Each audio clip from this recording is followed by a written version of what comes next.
Today we are going to continue with the topic on wave data analysis. The wind speed is measured typically using an anemometer,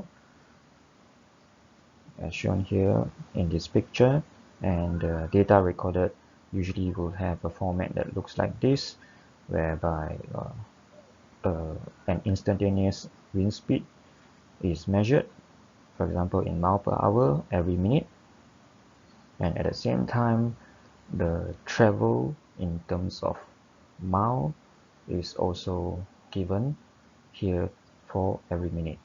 The travel in terms of mile refers to the distance that the anemometer has turned. Now, as you can see here, for the first 10 minutes, the anemometer has turned a total distance of 1 mile, and these are the different speed recorded at 1 minute interval. Meanwhile, in the second mile, the wind takes 25 minus 10 minutes, that means 15 minutes for the anemometer to complete the second mile. Whereas for the third minute, it takes about 11. No, for the third mile, it takes about 11 minutes, and for the fourth mile, it takes about 12 minutes. So, of course, we are not interested in the low wind speed. So, what we are looking for in a wind record is the fastest mile, defined as the fastest speed in mile per hour at which the wind travels 1 mile during a 24-hour period. So for example, in this case, if we just look at this record, we would say that the fastest mile is the first mile, because the first 1 mile takes only 10 minutes to complete. But a more detailed analysis actually will look at the travel for every mile, not just consecutive 1 mile. For example, to travel from 0.2 mile to 1.2 mile is also 1 mile. So how much time does the wind takes in order for this anemometer to complete 1 mile from 0.2 to 1.2? It takes 15 minutes minus 2 minutes, that is 13 minutes to complete this 1 mile. So literally there are a large number of 1 mile in this data, not just 4 consecutive 1 mile. So what we are looking for is the fastest mile, which gives us the extreme velocity observed in that particular location. So if we work out the fastest mile for this particular record, we would have got the solution as 1 mile in 10 minutes, which converts to 6 miles per hour. Now, if we look at the individual records, we will notice that there are records higher than 6 miles per hour. For example, 6.6 here, 7.2, 7.7 here. In fact, higher wind speed are also observed here, 7.8, 9.7, 8.4, etc. But these are instantaneous wind speed, which only for a very short period of time, basically less than a minute, or could be even much shorter than that. It may be just a sudden gust. Now, a sudden gust of high wind speed is not important in our design, just like when we discussed about the significant wave height previously. What we are looking for is the representative wave in the significant wave height, and likewise here the fastest mile for wind speed is for us to identify the representative wind speed, not the short-lived or extreme wind speed that only lasts a very short time. So for this particular record, the fastest mile is 6 miles per hour. Now the fastest mile depends on the duration of the wind, and the wind that is responsible for wave generation is thus typically obtained in terms of time-dependent average wind speed. Here we have a wind speed duration curve, whereby we see that the fastest mile is on the vertical axis, both in terms of mile per hour and also in terms of meter per second, and the changes depending on the duration of the wind. The correlation is given here for mile per hour as plotted. The correlation between the wind duration and the fastest mile in meter per second is given here, but it's not plotted in the graph. So what we can see here is that the shorter the wind duration, the higher the fastest mile is. This is consistent with what we just discussed. If the wind is only a burst of very fast wind for a very short time, then yes, it might be very fast. The longer the duration of the wind, then usually the lower the fastest mile is.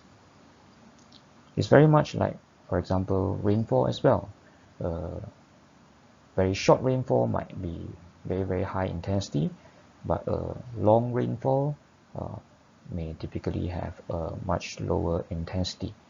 So here the wind speed duration curve shows that shorter wind duration may have much higher fastest mile, but longer wind duration will typically have a lower fastest mile.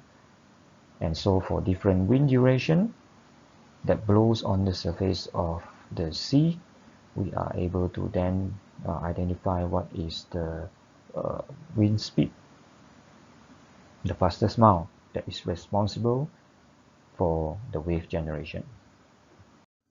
This figure here shows the ratio of the fastest mile for a particular wind duration compared to the fastest mile for a 1 hour wind duration. Now 1 hour is equals to 3600 seconds, so it may also be written as U 3600. This is the ratio. We have the horizontal axis here, which is the wind duration given in terms of seconds. 3600 is right here.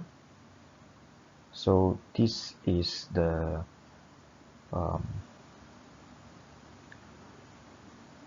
wind speed, or the fastest mile for a 1 hour wind duration. So ut over u 1 hour is equals to 1. If we have a wind duration which is shorter than 1 hour, that means it's on this side. If the wind duration is shorter than 1 hour, then we notice that the ratio is more than 1. That means the fastest mile is higher, which is consistent with the previous plot. If we have a wind duration which is more than 1 hour, which is on this side, then we notice that the ratio is less than 1. That means the fastest mile compared to the 1 hour fastest mile will be lower. Let's look at one example. Given the fastest mile wind speed is 29 meters per second or 65 miles per hour, find the 25-minute average wind speed. That means we are looking for the fastest mile U, subscript T, whereby T is equals to 25 minutes. Now we know that the correlation between the fastest mile and the wind speed is given by this equation. If the fastest mile is in terms of mile per hour, so for 65 mile per hour, then we found out that the duration of the wind speed is 55.4 seconds. That's the time taken to travel 1 mile.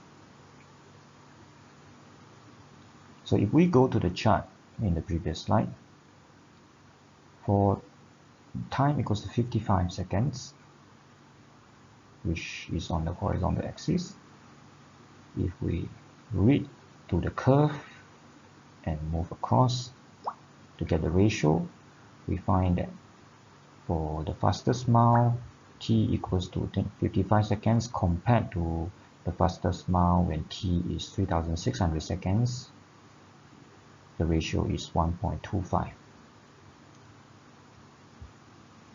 So in this case, since we already know the fastest mile for 55 seconds,